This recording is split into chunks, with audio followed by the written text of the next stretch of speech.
On the news, ISWAP-linked IED explosion destroys bridge in Wolgo town of Borno State, injures one person.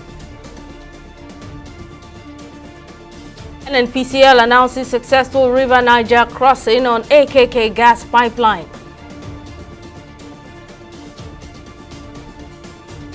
Lagos state government enforces ban on single-use plastic after 6-month notice to stakeholders.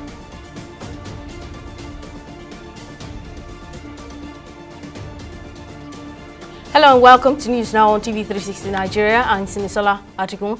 One person has reportedly been injured following an improvised explosive device detonation by suspected Islamic State West Africa Province ISWAP insurgents at the entrance of Wolgo town in Ingala local government area of Borno State.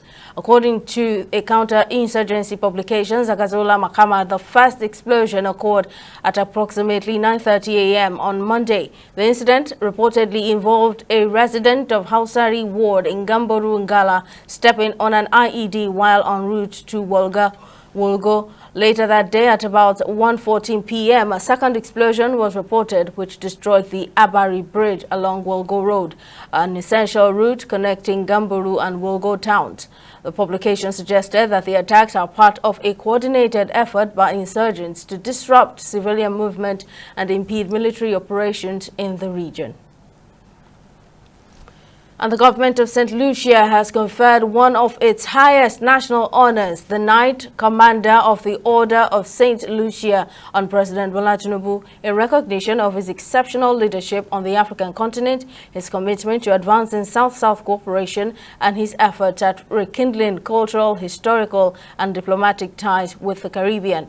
Tinubu, who is on a historic state visit to St. Lucia as part of a broader diplomatic tour of the Caribbean and South America, becomes one of the few African leaders to receive the prestigious title.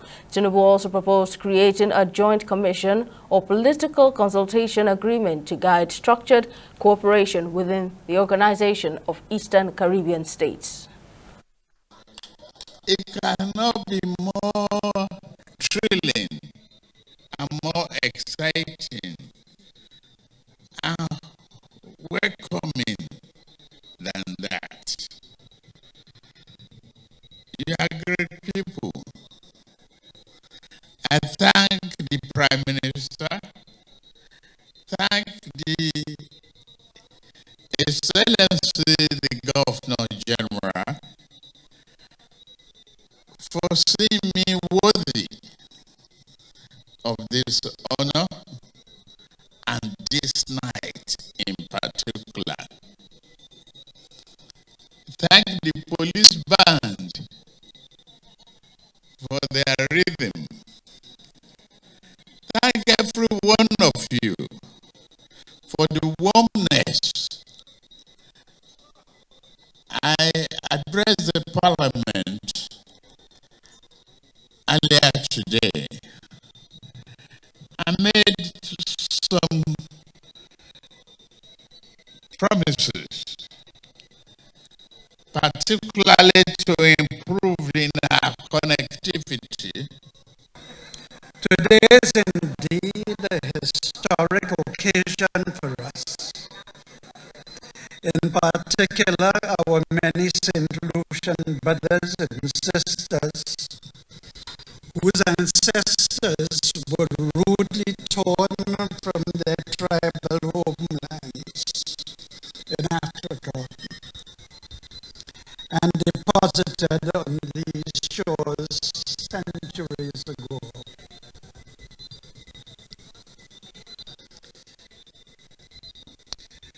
Deeper than the bonds of friendship is that deep kindred spirit transplanted generations ago. And in politics, the main opposition People's Democratic Party, PDP, has reaffirmed Samuel Anyanwu as its substantive national secretary, ending weeks of internal wrangling and speculation over the position. Briefing journalists after the party's expanded caucus meeting, the PDP's acting national chairman Umar Damagam said the meeting had a single agenda, that's to review the outcome of the party's recent engagement with the Independent National Electoral Commission (INEC) on the matter. Damagam also announced that the party's much-anticipated national convention had been deferred to the next NEC meeting, now scheduled for July 23, 2025. This meeting was a one-agenda meeting, which is to discuss the outcome of our interaction with NEC as regards the National Secretary. We've all converged in one, we were all together, and we all agree that Senator Anyanwu will continue to act as National Secretary, and also to bring the issue of convention, to bring it up in the next NEC, which is slated for 23rd of next month. At that time, we will be able to convene a proper NEC where myself and Senator Anyanwu will sign, which is to fulfill the regulatory need of INEC in convening meeting. So, to our detractors who thought this meeting rigorous and also maybe the end of the party, the beauty of People's Democratic Party is the only party in this country that knows the mechanism to solve its own problem, Ramco free. As you can see, all our governors have attended the meeting. All members of NWC were on the same page. You will not be seeing all these press releases and counter press releases.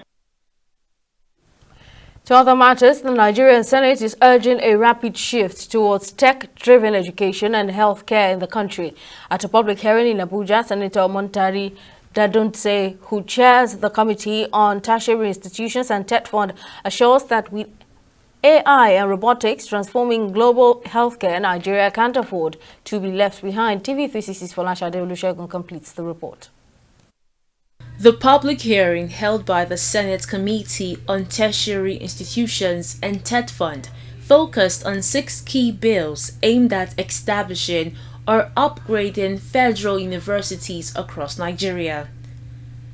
The proposed institutions include Federal University of Education, Oyo, Federal University of Health Sciences, Funtua, Katsina State, Federal University of Technology, Ikot Abasi, Akwa Ibom State, Federal University of Geomatics, Oyo State, Federal University of Technology and Vocational Studies, Yaba, Lagos State, Federal University of Technology, Omoku, Rivers State. In a message delivered by Deputy Senate President Jibrin Barau on behalf of the Senate President, the Red Chamber reaffirms its commitment to expanding educational infrastructure to meet the needs of Nigeria's growing population and workforce. These bills reflect our recognition of the critical need to address gaps in specialized education, create opportunities for innovation and skills development, and promote regional balance in access to quality tertiary education. Nigeria is at a pivotal point in its development journey. Our population continues to grow, and so must our investments in human capital. With the advancement in science and technology, where the advent of artificial intelligence and the use of robotic and predominantly being deployed to handle sophisticated medical procedure, limiting the chances of medical practitioners This is no doubt will invariably give rise to job losses in the near future. Accordingly, it is imperative that urgent and necessary steps are taken for Nigeria to align with this current global phenomenon. Some sponsors of the proposed legislations insist they align closely with the Tinubu administration's pledge to prioritize education, describing it as a cornerstone for sustainable growth. The need to provide equal, sound, and robust educational system for all Nigerians, including those with disabilities, is predicated on the availability of qualified and well-trained teachers to impart the required knowledge on the students. Upgrade will enable the institution to offer degree programs addressing the current limitation where students must transition to another university for 3 additional years to obtain a degree. The transformation will enhance access to higher education, equip young persons in the region with globally competitive skills, and foster the development of science and technology. The lawmakers say Nigeria must act swiftly to keep pace with global advancements, especially in transforming healthcare through technology.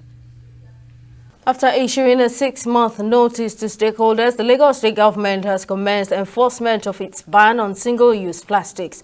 Commissioner for the Environment and Water Resources, Tokunbo Wahab, made the announcement at a press conference in Alausa, Ikeja, warning that any company failing to comply will face prosecution and risk closure.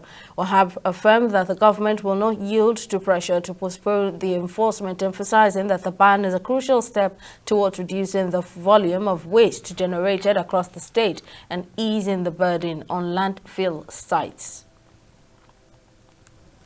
As health challenges evolve, Nigeria is ramping up its efforts to combat HIV, tuberculosis, and malaria. Central to this push is the Country Coordinating Mechanism, CCM, which ensures transparency and effective implementation of global fund-supported programs. At the 2025 CCM annual retreat held in Lagos on Tuesday, government officials, civil society actors, and private sector leaders convened to discuss key priorities, including improving grant performance, enhancing legislative oversight, and securing sustainable health financing aligned with national priorities. TV366's Kwene Banigo has more on the story. With international funding steadily declining, Nigeria is now charting a new path with major focus on long-term solutions to protect and strengthen its public health systems. This rhetoric signifies a strategic transition from donor reliance to enhanced domestic accountability, sustainability, and government-led health initiatives.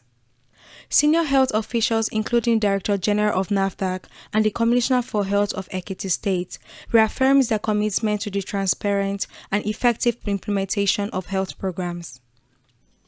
NAFDAC in particular, and in alignment with national objectives, has participated in targeted activities under the grants, particularly in areas such as laboratory systems enhancement, traceability, implementation, pharmacovigilance, and quality monitoring of essential health commodities.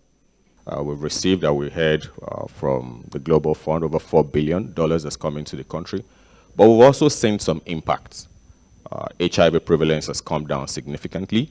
We're seeing higher cases of TB being detected. We're seeing many more commodities being available for malaria and people being, diagnosed first with RDT rather than clinically. So there's a lot of work that has happened, but there's a lot more that needs to happen. We are also observed, and then we have seen that the government is fully committed and then minimize the impact. We have seen that optimizing the campaigns, strengthen the primary health care, that leverage the alternative funding, and maintain the essential services. For the first time, the retreat led by the Minister of State for Health and Social Welfare, Professor Ali Pate, fully interrogates participation from all levels of government. Officials at the country coordinating mechanism describes it as a moment in the nation's approach to health financing.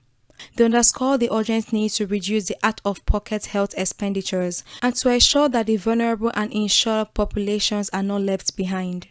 The CCM, working with the Honorable Minister, has started working on what we call the SWAP, the sector-wide approach, which means there is an intentional, systematic collaboration and coordination between all funding streams in Nigeria, so that we are achieving maximum optimal benefit for every naira spent. Collaboration has worked. For malaria, it drops from 42% to 22%. Then for tuberculosis, our case identification and notification has improved significantly to the extent that last year, 2024, we were able to screen and detect as well as place on treatment over 400,000 patients in Nigeria. Beyond serving as an annual review, this retreat serves as a reaffirmation of commitment to bridge funding gaps, meeting nation and global health obligations, and building a robust and resilient health system in Nigeria. Queen Ibanigo, TV360 News, Lagos. It's time for a short break. When News Now returns, Liberia has slain president to receive state burial 45 years after coup. Stay with us for details.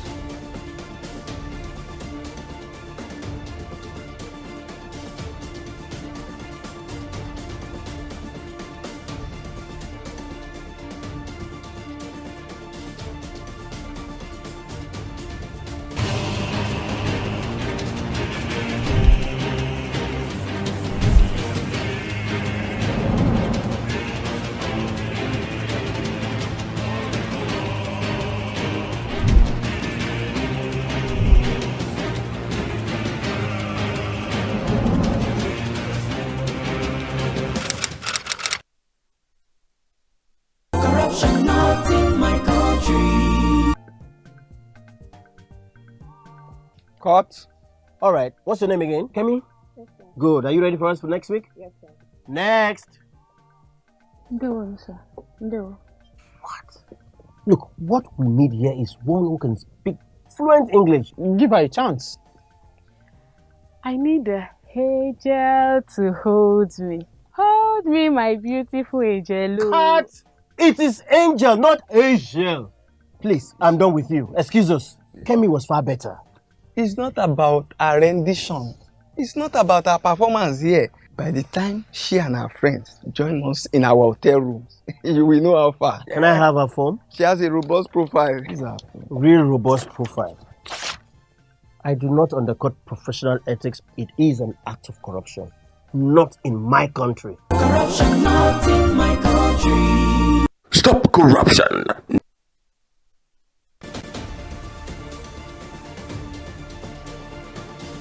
Welcome back. Let's brief you on our main stories. One person has reportedly been injured following an improvised explosive device detonation by suspected Islamic State West Africa Province ISWAP insurgents at the entrance of Volgo Town in Ingala local government area of Borno State. We also informed you that after issuing a 6-month notice to stakeholders, the Lagos State government has commenced enforcement of its ban on single-use plastics. The Commissioner for Environment and Water Resources, Tokunbo Wahab, made the announcement at a press conference, warning that any company failing to comply will face prosecution and risk closure. In case you missed any of our news bulletins, so for more updates, you can catch us on Limex World TV and AVO TV, or log on to our website on www.tv360nigeria.com. You can also follow us on our social media platforms on Twitter, Instagram, and YouTube at TV360 Nigeria, or download our mobile app on Google Play Store, Huawei App Gallery, and Apple Store. On Facebook, we're at TV360 Online.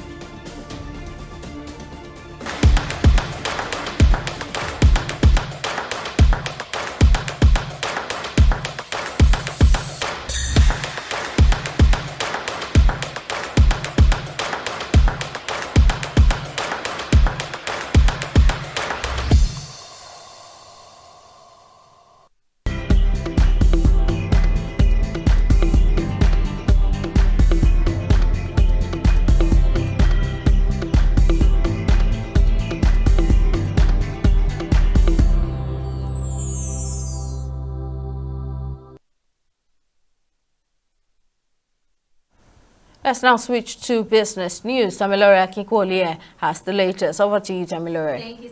Welcome to Business News. Now, the Nigerian National Petroleum Company Limited, NNPCL, has announced that the Ajaokuta-Kaduna-Kano gas pipeline has crossed the River Niger, boosting the hope of the project's completion by Q4 of 2025. The announcement was made by the CEO of NNPCL, Bashir Ojulari, during his keynote speech at the 24th NOG Energy Week on Tuesday. Ojulari said the feat was achieved through effective and innovative contracts re-engineering and industry collaboration.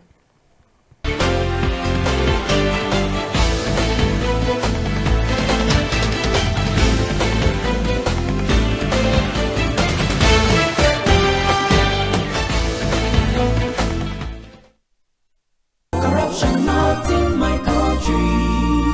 That was a very good business. Yeah. The furniture you brought was very perfect. That's how we roll. Let me do you receipts. Yeah. How much was it again? 1 million naira. Okay, write 2.5. The deal was for 1 million naira now. Okay, write 3 million. I'll give you 500. Oh no, I just do business like that now. Yeah. In that case, give me back my check. Let me go look for someone that understand business. Take. Your loss. It is only for incorruptible customers. What are you talking? Now get out. What kind of this? You will just die. No, You will die. That is the door. Now get out from here. Rubbish. Look, my people, make we not really add money for original invoice price. That's not corruption. Say no. Not in my country. Corruption not in my country. And Nigeria's stock market kicked off the second half of the year on a negative note, closing at 0.2% lower at the end of trading on Tuesday, July the 1st. The all-share index of the Nigerian Exchange Limited dropped to 119,741.23 basis points, while the market capitalization declined to 75.81 trillion naira.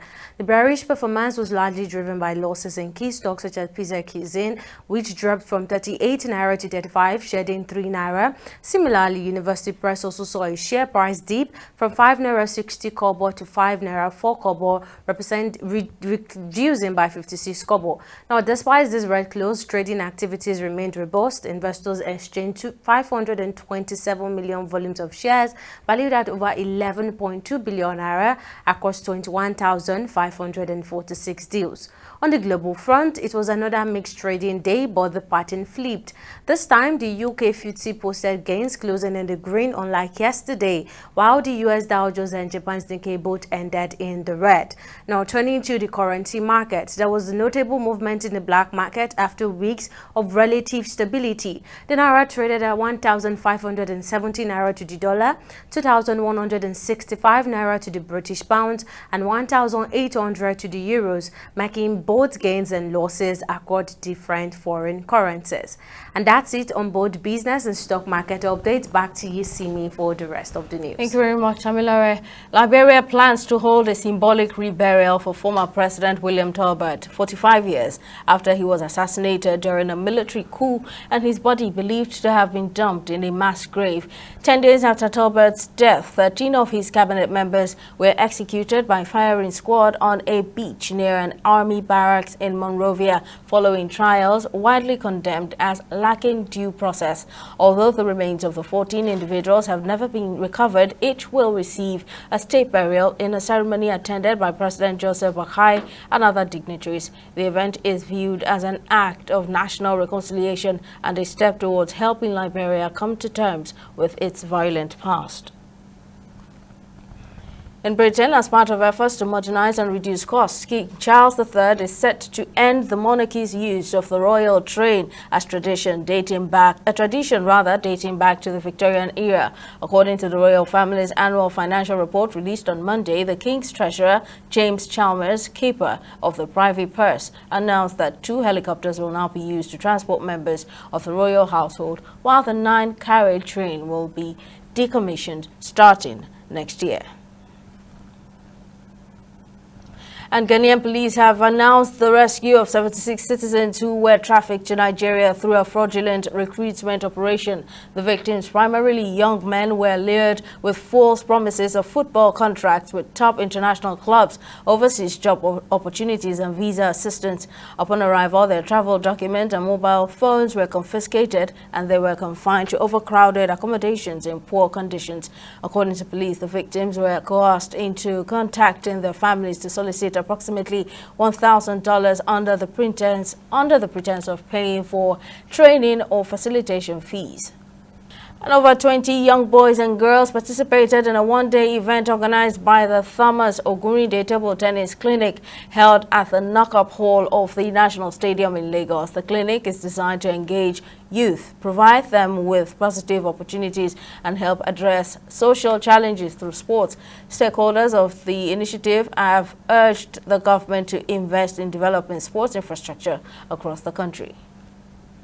Young ones are really trying. What they need equipment, tennis equipment. That's what they need in Nigeria. We are very talented young kids here, both the female and the males. They are very good. What they need is equipment, tennis equipment. What facility I meant? It was when I saw it 40 years ago. Because I was highly disappointed. And apart from what would I ever do is to advocate for people and for communities. We are here, we're sponsoring this program, we can see on the ground. And this is not suitable for table tennis game. So we're also going to be pressurizing the government to do the right thing. It's not just all academic, it's raising a holistic and a balanced child. Sport is very important, it's an outlet.